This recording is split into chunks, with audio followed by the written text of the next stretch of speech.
मत कोई, लक्ष्य अलक्ष्य न देखो सोई। अब कहते हैं कि उसने सच्चा भेद, सच्चा नाम का रास्ता तुमको दे दिया, फिर पहचान करने की जरूरत क्या है कि वह किस जात का है।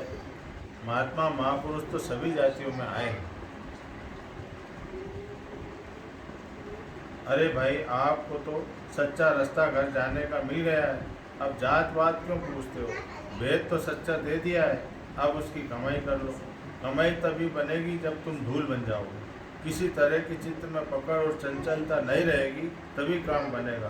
चंचलता चतुरता रही तो चित्त इधर इधर भटकता रहेगा, फिर संसार के शब्दों को बर्दाश्त नहीं कर सकते हो, और जो कुछ भी हो रहा है उसको आप पहचान भी नहीं सकते हो कि ये क्या हो रहा है।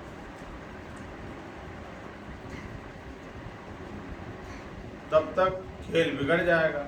यह उसका खेल है, वह तो रोज ही यही खेल खेल रहा है। तो ये समझो कि हम जिस काम के लिए आए हैं उसको करें, तभी हमारा छुटकारा होगा, वरना नहीं। गुरु जो कहते हैं, सच्चा भेद बताते हैं, वही तुम्हारा सच्चा धन है।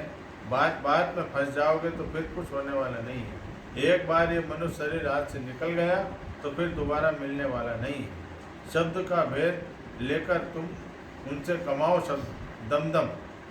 महापुरुषों ने कहा कि जब सच्चे संत मिल जाए और भेद मिल जाए तो तुमको किसी प्रकार की शंका न करके शब्द की कमाई करना चाहिए। किससे? तन से और मन से। मन को थोड़ा रोक कर, और तन जिस पर इंद्रियां रहती है, दरवाजे पर मन काम करता है। मन उन्हीं दरवाजों पर बैठकर आनंद लेता है, कभी नाक पर, कभी आँख पर, कभी मुख पर, कभी किस पर बैठकर रस लेता है। इसलिए आप क्या करो, जब भेद मिल जाए तो कमाई करो, अभ्यास करो, इसी को साधन भजन कहते हैं। उसी से आपका काम बन जाएगा। काम क्रोध मन बुद्धि चित्त इनको रोक कर सूरत का साथ दे दो तो कमाई हो जाएगी, तब रास्ता मिलेगा। तब रोज रोज कमाई करना। मनुष्य मुसीबत में फंस जाता है, उसकी मदद के सभी जब रास्ते बंद हो जाते हैं, उस समय पर वो कई देवी देवताओं को याद करता है। उसके पहले वो झंझटों में लगा रहता है। महात्मा कहते हैं, भाई तुम इन झंझटों को देख लो, अगर इनमें सुख आराम मिला होता, या शांति मिल जाए, या प्रेम मिल जाए तो ठीक है, देख लो। मगर जब देख लो कि इसमें कुछ भी नहीं मिल रहा है तो भजन करो। भजन में सब तरह का आनंद है। यही देखा गया कि लोग जब चारों तरफ से मुसीबत से घिर जाते हैं और खोज करने पर भी रास्ता शांति का नहीं मिलता है, तब लोग विचार करते हैं। अब इस समय पर यही हो रहा है, जगह जगह लोग विचार करने लगे हैं। ऐसे समय में अगर उनको सहारा मिल जाए तो रास्ता वो पकड़ा देंगे।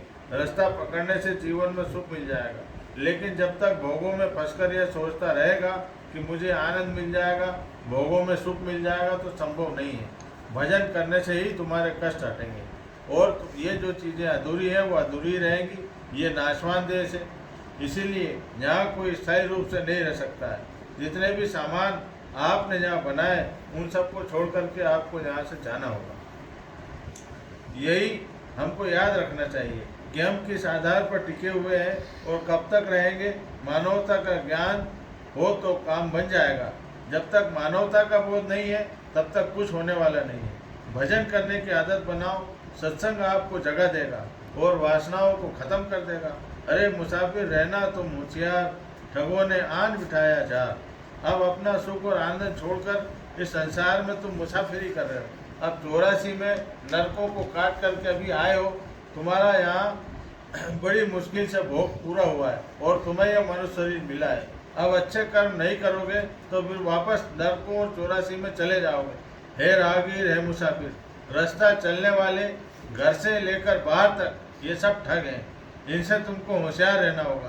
पर तू जानकार का साथ ले ले। गुरु जिसने तुझे नाम का भेद बताया है उनको साथ ले ले। अगर संसार में उलझे रहोगे तो उनके पास नहीं पहुंच सकते हो।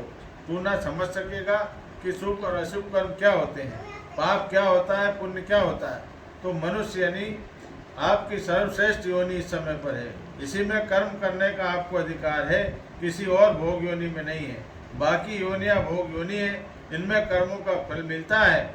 ए मुसाफिर, ए राहगीर, तू जा रहा है रास्ते पर, ये ठगिए तुझे ठग लेंगे। तेरे धन को, तेरी दौलत को, तेरी बुद्धि को, तेरे मन को इन्होंने जाल बिछा लिया है। तेरी पूंजी को लूट लेंगे और तो रोता हुआ यहाँ से चला जाएगा। ना कोई स्त्री, ना पुरुष, ना माँ, ना बाप, ना दोस्त, ना मित्र, ना रिश्तेदार, न धन, न दौलत, न मकान। तू एक दिन इन सबको छोड़कर चला जाएगा। इसलिए मैं कहता हूँ कि वासनाओं को समेट लो और मालिक की याद करने में लग जाओ, तो आपका काम बन जाएगा। जय गुरुदेव। जय गुरुदेव।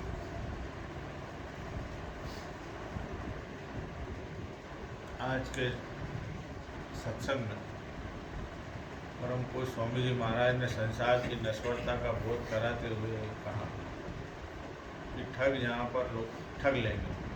जितने भी आपके आसपास के लोग हैं, मित्र हैं, यार हैं, परिवार के सदस्य हैं, हम लोग इनकी आवश्यकताओं की पूर्ति में से 24 घंटे में से 23 घंटे इसमें लगे रहते हैं। और भजन 1 घंटे के लिए बड़ी मुश्किल से समय मिलता है, और वो भी जो है ना, मुश्किल से कोई 1 घंटे का समय दे पाता होगा। 5 या 10 मिनट में हम उठ जाते हैं, फिर वापस इस झमेले में उलझ जाते हैं। तो क्या होता है, जो हमारी सांसों की पूंजी, जो मालिक की याद में ज़्यादा समय लगना चाहिए थी, वो अधिकतर समय हमारा संसार में लग जाता है। इसीलिए स्वामी जी महाराज ने कहा कि मुसाफिर रहना तो होशियार, ठगों ने आन बिछाया जहाँ।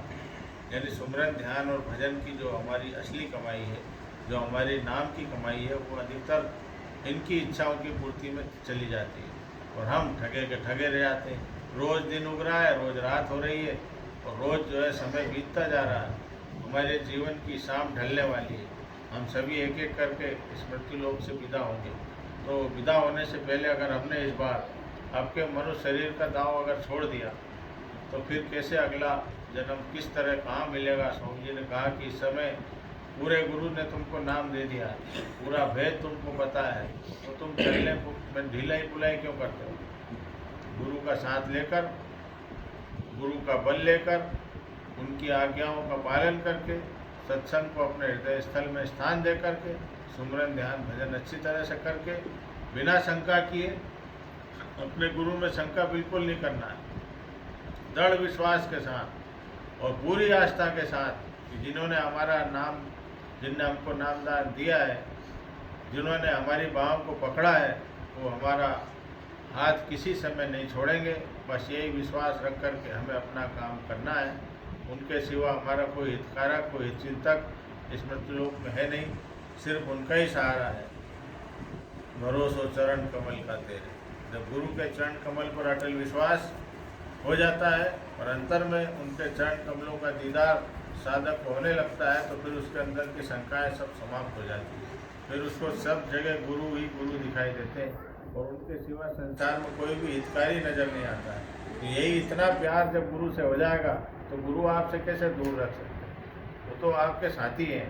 जब उन्होंने शब्द स्वरूप ही कहा कि शब्द स्वरूप ही संग है, कभी ना होते दूर। बस थोड़ा सा धीरज और सब्र की ज़रूरत और विश्वास की ज़रूरत है। सभी प्रेमियों को ये बना के रखना है, और अंतर में जो है रोज़ साधना करके गुरु का निकट चलते चलना है।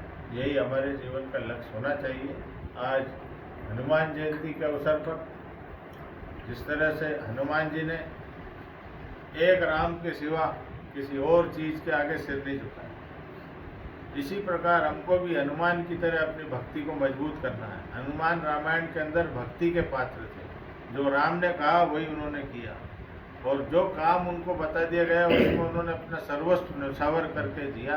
तो यही हमारे को अपने गुरु के आदेश के पालन में भी हनुमान की तरह मजबूती के साथ, श्रद्धा के साथ हम अपने राम की भक्ति में, अपने गुरु की भक्ति में, गुरु ही हमारे लिए राम है, गुरु ही हमारे लिए ब्रह्मा है, गुरु ही हमारे लिए शिव है, गुरु ही हमारे लिए सतलोक वाले वासी सतपुरुष भी हमारे लिए तो वही है।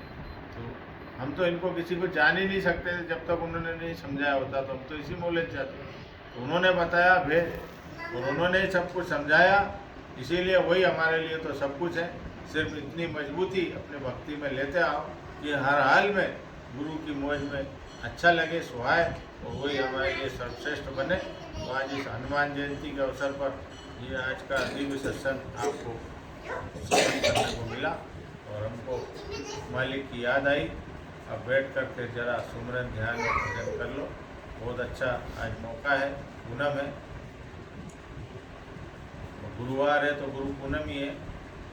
जय गुरुदेव जय